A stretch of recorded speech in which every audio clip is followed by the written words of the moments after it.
अस्सलाम वालेकुम, नमस्कार। मैं हूं आरिफ हाशमी, आप देख रहे हैं निर्भय नगरी। दोस्तों, वर्तमान समय में यूजीसी कानून को लेकर पूरे देश भर में बवाल मचा हुआ है। एकदम पूरी तरह से हड़कंप मचा हुआ है।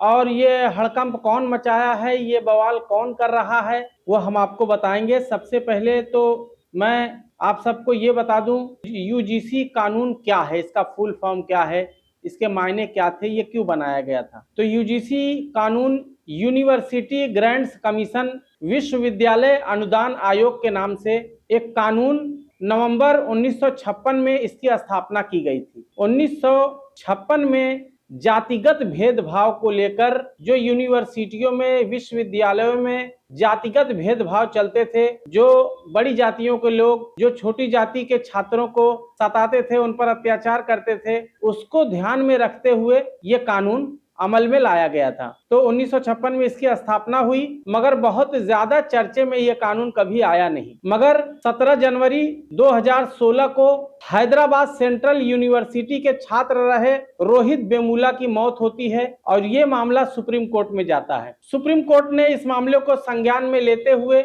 एक नई गाइडलाइन जारी करती है, एक नए दिशा निर्देश देती है और उसमें यह कहती है कि हर विश्वविद्यालयों में, हर यूनिवर्सिटियों में एक समानता समिति बनाई जाए और अगर कोई उच्च जाति का छात्र पिछड़ी जाति के छात्रों पर अगर अन्याय अत्याचार करता है तो उस समानता समिति में जाकर उसकी शिकायत दर्ज करा सकता है। और उस समानता समिति को सुप्रीम कोर्ट के यह आदेश है कि 24 घंटे के अंदर इस मामले को संज्ञान में लेकर 60 दिनों के अंदर इस मामले का निवारण करना होगा। और साथ ही सुप्रीम कोर्ट ने अपनी गाइडलाइन में यह भी कहा है कि जो विश्वविद्यालय, जो यूनिवर्सिटी इस गाइडलाइन को नहीं मानेगा, इस यूजीसी कानून के नए गाइडलाइन को अगर जो विश्वविद्यालय नहीं मानेगा, उसकी मान्यता रद्द कर दी जाएगी। तो दोस्तों, जैसा कि हमने आपको बताया कि यूजीसी कानून कब लागू हुआ, इसका फुल फॉर्म क्या है और ये जो किस मकसद के तहत ये बनाया गया था वो भी बताया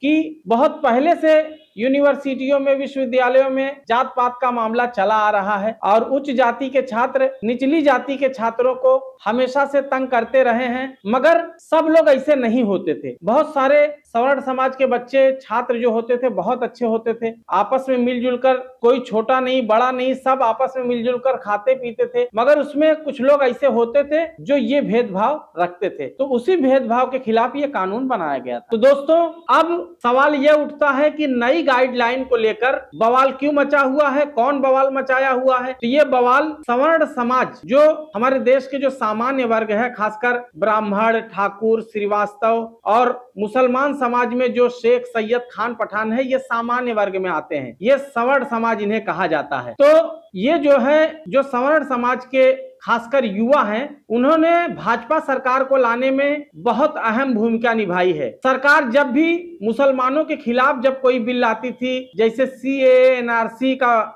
मामला आया था, तो मुसलमानों ने इसका विरोध करते हुए शाहीन बाग नामक एक आंदोलन किया था, जिसमें ये सवर्ण समाज के ज्यादातर युवा उस शाहीन बाग में बैठी पर्दानशी मां बहनों के खिलाफ बोलते थे और देश विरोधी मुसलमानों को बताया जाता था। मतलब अपने हक के लिए लड़ने वाले मुसलमानों को देश विरोधी बताकर जो है उन पर जो है तरह तरह के इल्जाम लगाए जाते थे। आज जब ये देखा जा रहा है कि नई गाइडलाइन में ज्यादातर जो है सवर्ण समाज के बच्चे ही मतलब निशाने पर आएंगे, क्योंकि कोई भी, अच्छा, इस कानून में, ये कानून सबसे पहले एससी एसटी के लिए बनाया गया था, मगर बाद में उसमें ओबीसी को भी ले लिया गया। तो एससी एसटी और ओबीसी के जो छात्र हैं, उन पर अगर कोई अत्याचार करेगा तो वो सवर्ण समाज के जो सामान्य वर्ग के छात्र हैं, उनके खिलाफ कार्रवाई करने के लिए शिकायत दर्ज कराएंगे। उस समानता समिति में जो यूनिट बनाई जाएगी उसमें शिकायत करेंगे और सख्त निर्देश है कि 24 घंटे के अंदर उसको संज्ञान में लेकर 60 दिनों के अंदर उसका निवारण करना होगा। जो विद्यालय इसको नहीं मानेगा, जो विश्वविद्यालय इसको नहीं मानेगा, उसकी मान्यता भी रद्द कर दी जाएगी। तो अब जो है उथल पुथल जो मची है वो सिर्फ सवर्ण समाज के छात्र में मची हुई है, खासकर युवा वर्ग में मची हुई है कि भाई ये हमारे खिलाफ है ये बिल।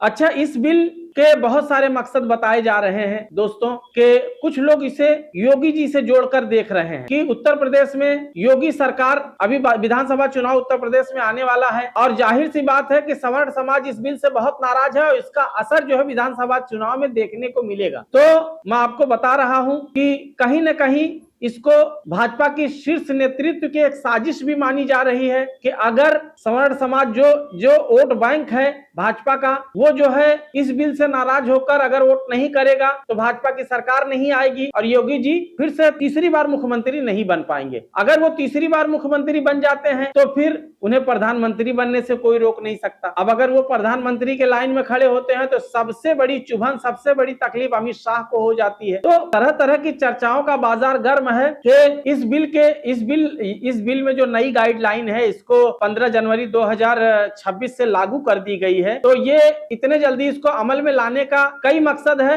और तरह तरह की चर्चा भी चल रही है, इसको कई जगह से लोग जोड़ रहे हैं। मगर मैं ये खास तौर पे कहना चाहूंगा कि राहत इंदौरी का एक शेर है कि लगेगी आग तो आएंगे कई घर जद में, यहाँ पर सिर्फ हमारा मकान थोड़ी है। ये शेर बिल्कुल फिट बैठता है, फिर बिल्कुल जो है चरितार्थ होता है कि जिस तरह से पिछले दिनों में जब से भाजपा सरकार 2014 से देश में सत्ता में आई है तब से लगातार एक विशेष वर्ग को टारगेट किया जा रहा है और मुस्लिम समाज के लोगों को तो खासकर टारगेट किया जा रहा है। इतनी मॉब लिंचिंग की घटनाएं सामने आई, अखलाक की हत्या, तबरेज अंसारी की हत्या, दादरी में जो घटना आई और बहुत सारे लोगों को मॉब लिंचिंग में मार दिया गया, झूठे झूठे इल्जामात में मार दिया गया, CAA-NRC जैसा कानून लाया गया, हिजाब मामला आया, मगर ये सवर्ण समाज कभी भी मुस्लिमों के हित में मैदान में नहीं उतरा, सड़क पे नहीं उतरा। मगर आज जब इन पर आई है, इन्होंने ही हर हर मोदी घर घर मोदी का नारा दिया था, इन्होंने ही भाजपा को सत्ता में लाने में अहम भूमिका निभाई। आज जब भाजपा इनके पर कतरने में लगी है तो इन्हें जो है जब अपने पे आई है तब ये सड़क पर उतरकर जो है भाजपा का झंडा जला रहे हैं। तो दोस्तों, मोदी से किसकी यारी है, आज हमारी तो कल तेरी बारी है। तो जो समाज ये सोचता है कि ये मुसलमानों के खिलाफ है तो धीरे धीरे सभी के पर जो है भाजपा सरकार कतरेगी, आज नहीं तो कल कतरेगी। मैं सवर्ण समाज के उन छात्रों से, उन युवा वर्गों से यह अपील करूंगा कि वो भेदभाव ना करें और जब किसी समाज के खिलाफ कोई नया बिल आए, नया कानून आए और जो उस समाज के विरोध में हो, उस समाज को प्रताड़ित करने वाला हो, तो इसी तरह से जैसे आज सड़क पे उतरे हैं, जैसे आज भाजपा का झंडा जला रहे हैं, जैसे आज भाजपा के खिलाफ बोल रहे हैं, वैसे ही इन गलत बातों का विरोध उस वक्त भी करें। तो दोस्तों, UGC कानून पर अभी तो कुछ नहीं, अभी आगे और हड़कंप मचेगा और बवाल होगा। अब देखते हैं आगे क्या क्या होता है, इस पर किस तरह से जो है सरकार कदम उठाती है, हम जानेंगे। तब तक के जो है बने रहिए निर्भय नगरी के साथ।